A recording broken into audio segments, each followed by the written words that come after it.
You're back. I'm sitting with Don Rickles.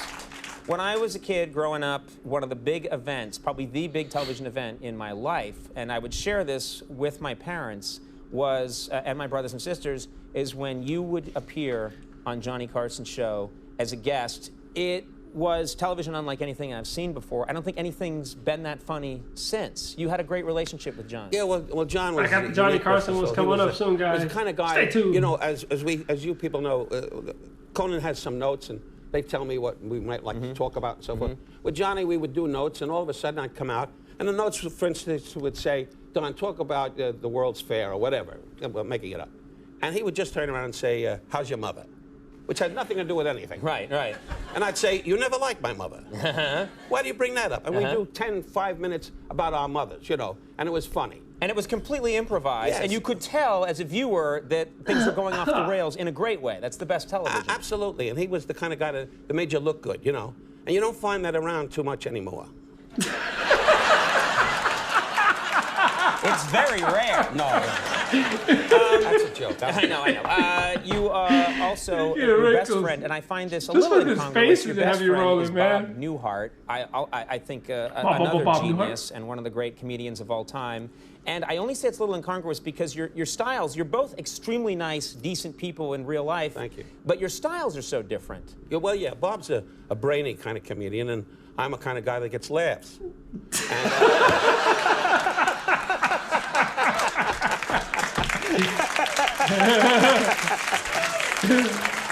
that's not, I can see Bob now at home watching. He's going, well, what, that's funny? That's funny? That's funny. I had 3 television shows. What did you have? What did you have? You guys travel the world together, too. Before 9/11, we traveled the world together. And the secret is, which he always can't stand, the secret is, and you young people and you folks in the audience tonight, always know, the secret is, I always say to wives, if the wives get along, the guys become great friends. And that's the truth. And Bob's wife and my wife are like sisters. They really are, as friends. And Bob is from the Midwest, and I'm from New York, and I always go, "Hey, what do you say, sweetheart?" And Bob goes, "Basically, I think Lincoln was a great man." I made that up. He doesn't say that. He says something dumber than that. Yeah. Anyway, but no, he reads, when we're in Paris, he reads the New York Times, and I find out if the Dodgers are winning. He's sounding so good, man. But yet, when we sit together, our values are the same. We believe in the same basic things in life, and we have great times together. For example, we're in Munich, Germany, and Bob always says, no, don't kid around. You know what I mean? This is Germany, and they lost the war, and it's not funny anything you do. Yeah. I said, Bob, relax. What am I doing? Don't.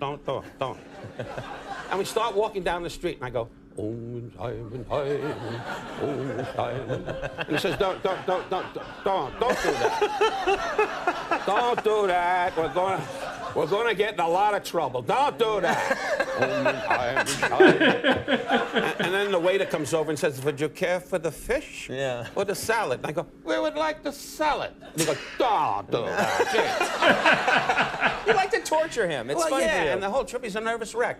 But then I give him his scotch and I have my vodka and we get over it. Anyway, it's the key to a good friendship. There's a lot of booze. Yeah. I want to congratulate you. I can't believe this after all the, I think, really brilliant work you've done on television. Finally, you get your first Emmy. And if no one has deserved an Emmy more than this man right here, so for you to get that it's just a thrill. You should have 500 of them, but thanks. As a matter of fact, it's 2 Emmys. You have 2 Emmys. Okay, all right. For the show, Mr. I was getting ready to say that. Project, and my performance. I was delighted at 82 years of age, and God has blessed me to come up with an Emmy, and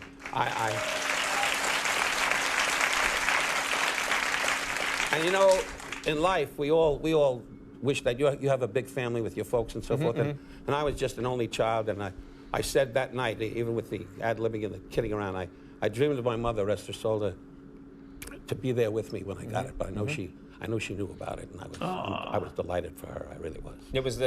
She was a great influence on my career, similar to the show Gypsy. She wasn't that kind of woman, that kind of strong and aggressive, but she was sort of a Jew Patton.